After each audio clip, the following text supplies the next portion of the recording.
Hi guys, I thought in this video that I would share with you a few of my recent favourites. Now I know that there was, oh hello, now I know that there were no December favourites, there was no blog post for that, and I know that it's halfway through February and I'm only just filming favourites now. I don't have an excuse for that. I've been more than a tad lazy and I'm hoping you can forgive me and just enjoy the products I've got to show you. So I'll just crack on because no one wants to listen to me talk, everyone wants to see the pretty things. I'm going to start with a couple that are going to be real no-brainers for 90% of you, but that are only new to me. So the first is going to be my new MAC 217 brush, which I picked up actually in November at the duty free on my way to Fiji. MAC is a real sort of treat for me. We don't have a MAC counter in town, and of course MAC in Australia is excruciatingly expensive.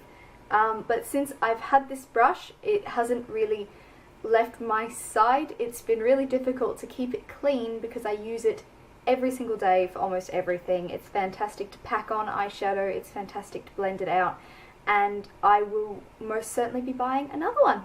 Next up is another sort of cult classic, I suppose, but again, due to a lack of store in my town, is a bit of a treat for me, and that is Lush Snow Fairy.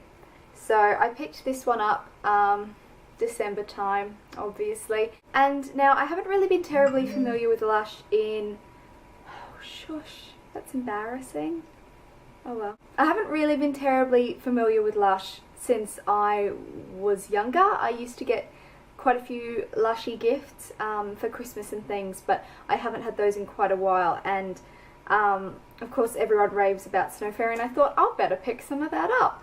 So I did, and this bottle is completely empty and it still smells amazing. It smells like banana lollies, and next year I will be buying it in half a litre.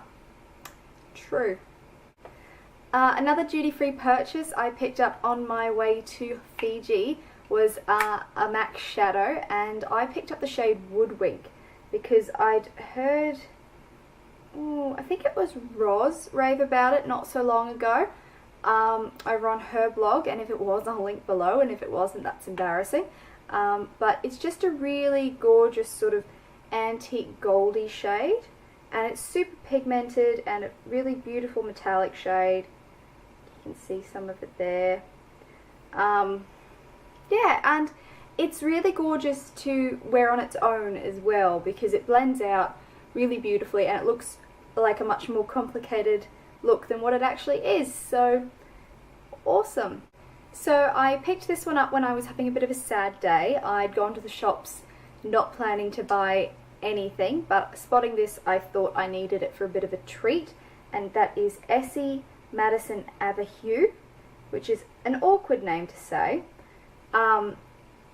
It's just a really gorgeous like Barbie magenta pink, and it's full of sparkle, and I've had a lot of compliments on it, and I know there's at least one shot of it on my Instagram, so if you're looking for a swatch, check that out. It wears really well as well, so I love this. I've been wearing it a lot lately. Now this one, if you follow me on my Instagram, you will know was a bit of an impulse purchase. I was looking for another $10 or $15 to make up free shipping on Mecca Cosmetica, and I thought to hell with it, and instead I bought NARS Pure Radiant Tinted Moisturiser.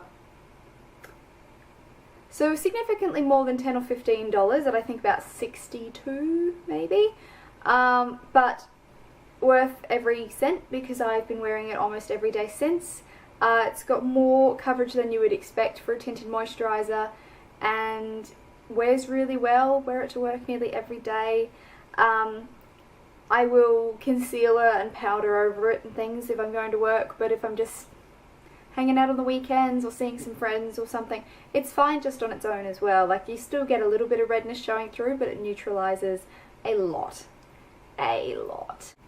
I have another tool favourite for the month. I was in desperate need of a new eyelash curler, and so I picked up the Kevyn Aucoin. Is that how you pronounce it? I'm not entirely sure. I picked these up from Mecca Cosmetica again, and they've been really fantastic. My last pair were knackered. They were actually a gift with purchase that I liberated from a pharmacy job a little while ago. By a little while ago, I mean 3 years. They were a cheapy pair of drugstore ones, and they were 100% flogged out. So these have been a real treat for me. I love the little red rubber on them as well. Makes it really easy to see. My eyelashes will curl in a strong wind, so I'm quite lucky in that respect. But I get a really big, beautiful curl with these. So I would also highly recommend these. A little bit of skincare, and it is a little skincare, it's only weeny, in the form of the Origins Super Spot Remover.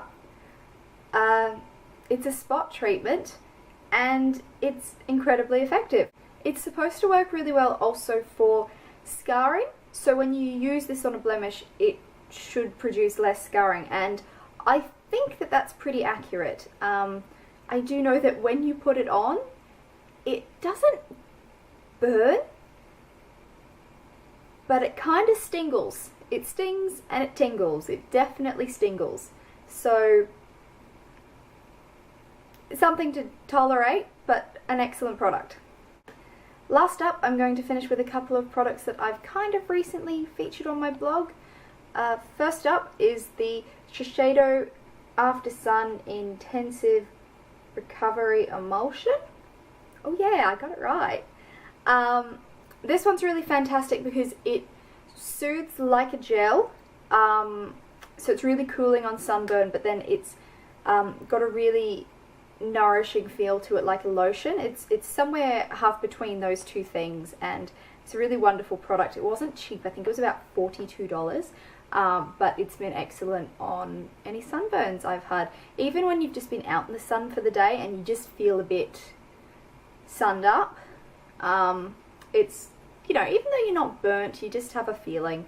It's fantastic for that as well. So, love it. Last but not least is the Clarins Instant Light Natural Lip Perfector in the shade Rosewood. I featured this on the blog in the Clarins Instant Beauty Kit alongside the primer it came with, and it's fantastic. It lives in my handbag. It hasn't left my side since I got it, because even if you go out in the morning wearing quite a bold lip, by lunchtime you might not want to reapply that. This goes with almost everything. The name of the shade gives me all sorts of happy Pretty Little Liar feelings, and oh my god, when are we going to find out who's A? It's like, this guy is A. No, that girl might be A. Oh no, but you never know who A is.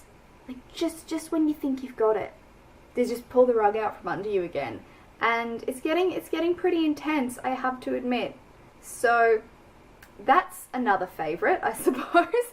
I've been enjoying that in the last couple of months. If you haven't already, go out there and get Pretty Little Liars. There are swatches to this one on the blog, and I'll link to those below. So that's it for January favourites. I'm hoping that you can forgive my tardiness. If you've enjoyed the video, be sure and give it a thumbs up. If you think you'd like to see more of this sort of stuff, subscribe to my channel. I will link to my social media down below, and if you have any comments or questions, feel free to ask me. Thanks again, guys. Bye!